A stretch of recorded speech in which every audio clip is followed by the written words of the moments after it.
I am now on the MTK Hotline, and I'd like to welcome back a very special guest. He is the resident rock and roll historian of the Mop Tops and the King. He's also the author of the fabulous book, Rock and Roll Unraveled. From the north of England, Derek Shelmerdine. Derek, welcome back to the Mop Tops and the King. Oh, hello, Steve. It's great to be back talking to you again. And what a really interesting subject. Yes, today's topic is the Beatles manager, Brian Epstein. And personally, I don't think the average Beatles fan really knows much about Brian Epstein and the major role he played in the Beatles' success. So we're going to talk about Brian's life, his upbringing, how he became the Beatles manager, and his impact on the Beatles, as well as his major impact when he died at the young age of 32. But before we begin, I would like to ask you, if the Beatles never met Brian Epstein, do you think we'd still be talking about the Beatles today? I think we would, actually. It's a really interesting time. The early 60s was a massive cultural change, and teenage marketplace was very much emerging. And I think it coincided with the emergence of the Beatles. And I think there was a little bit of, perhaps both drove each other, the Times and the Beatles. We know that the Beatles were working class, and Brian was more, middle class or upper class when they met? He was very much middle class, shopkeeping middle class. His father owned a furniture store. They bought the Nems building next door. So Brian was selling furniture, records, musical instruments. And he also had a private education. He paid to go to school. Okay. So I know some people know the story, but could you tell us, how did Brian Epstein become the Beatles manager? It started with the song My Bonnie, released in October of 61, Tony Sheridan and the Beat Brothers, as they were called on that. And famously, on the 28th of October 61, a guy called Raymond Jones apparently walked into Brian's record store and asked for a copy of My Bonnie, although some people tend to think that the story is a little apocryphal. But something inspired Brian to go to the Cavern Club on the 9th of November to see the Beatles.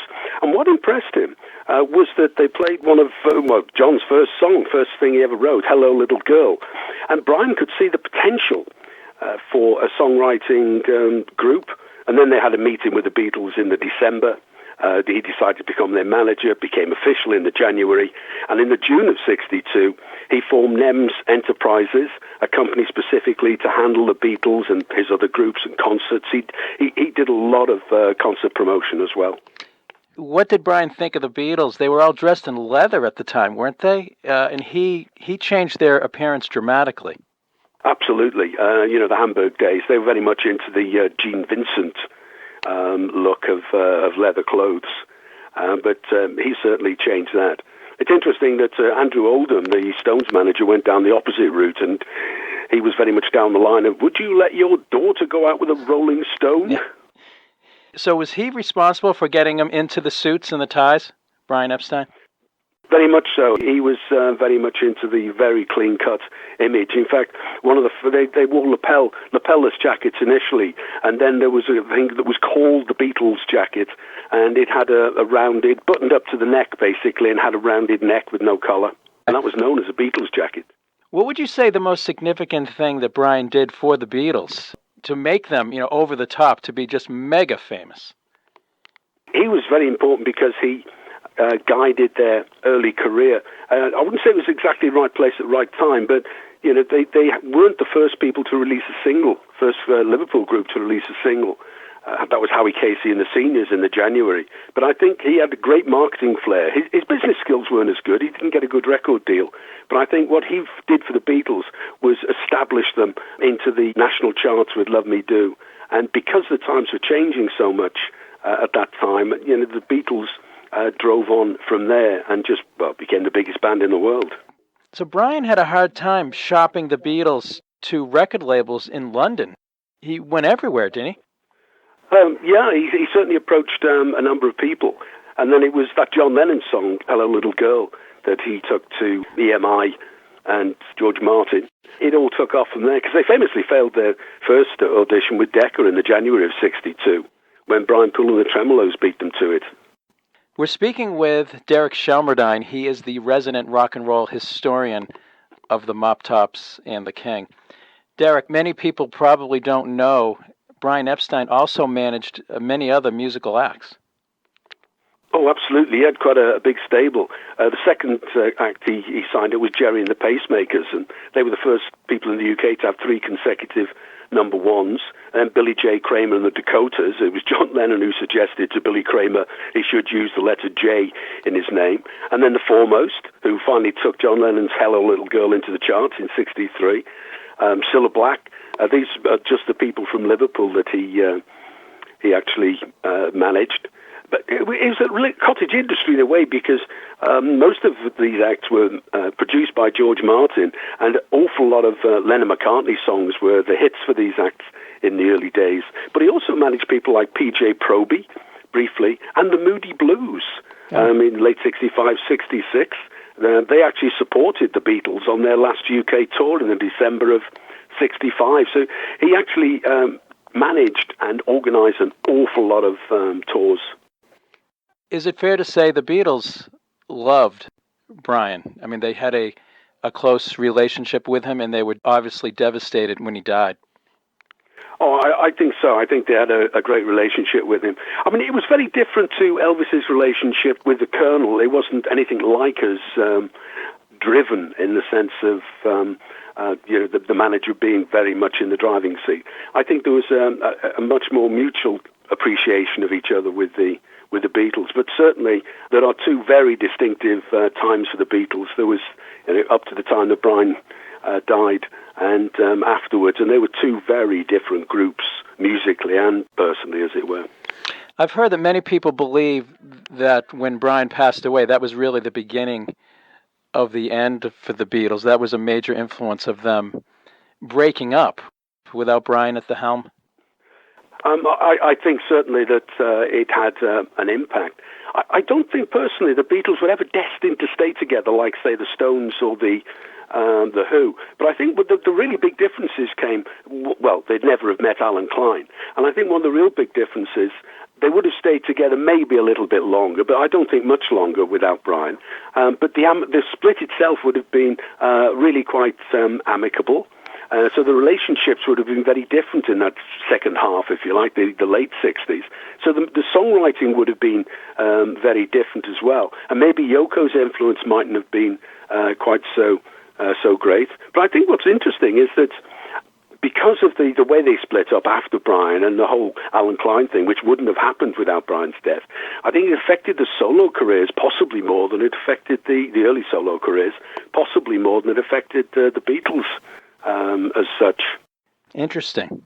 So, Derek, in August of 1966, the Beatles decided to stop touring.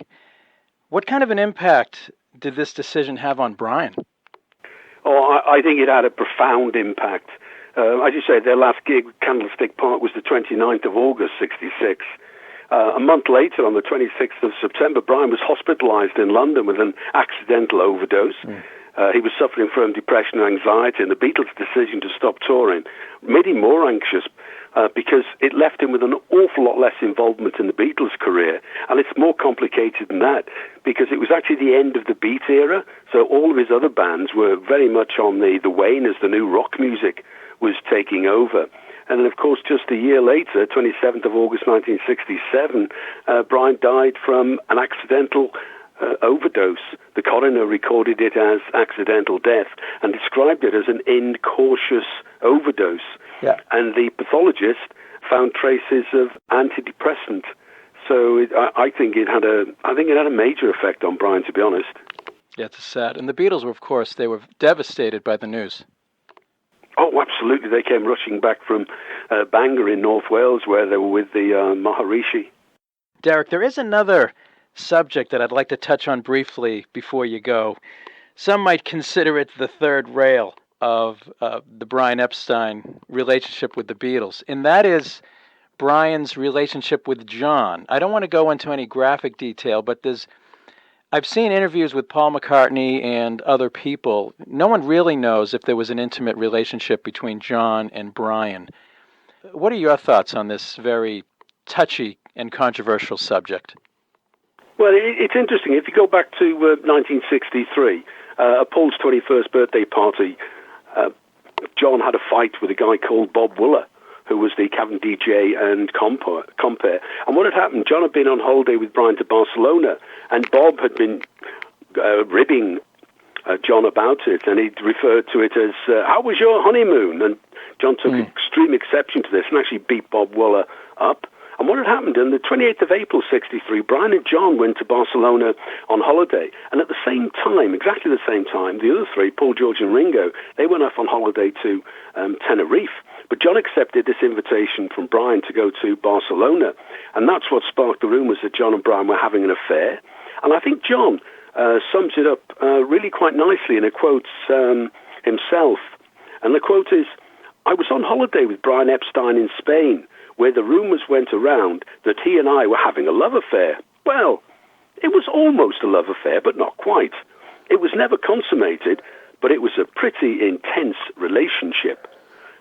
Interestingly, Paul's got a slightly different take on that holiday they went on. Paul thinks that John went with Brian so that he could convince Brian that John was the leader of the Beatles. Derek, I want to thank you so much for coming on the Mop Tops and the King. We always enjoy when you come on the show. Before we say goodbye, what are your lasting thoughts of the impact that Brian Epstein had on the Beatles? I mean, it's one of those things you'll never really know, but I think that he was very much the fifth Beatle as well as George Martin. I think you could really call them the fifth Beatle because in their different ways they both really guided the Beatles to become the absolute legend that they are 50, 60 years on. I think he was a very, very important part of their story. Derek, thanks again for coming on the Mop Tops and the King, and I look forward to the next time we have you on the show. It's always enlightening, always a pleasure. Where can people learn more about you and to buy your book, Rock and Roll Unraveled? Well, the website's a great place to start, and that's rockandrollunraveled.com. You can buy the book directly from the website, or it's available on Amazon. Great. I wish you the best, Derek. Thank you so much again for coming on the Mop Tops and the King. Oh, my pleasure. I really enjoyed talking to you, Steve. It's been great fun.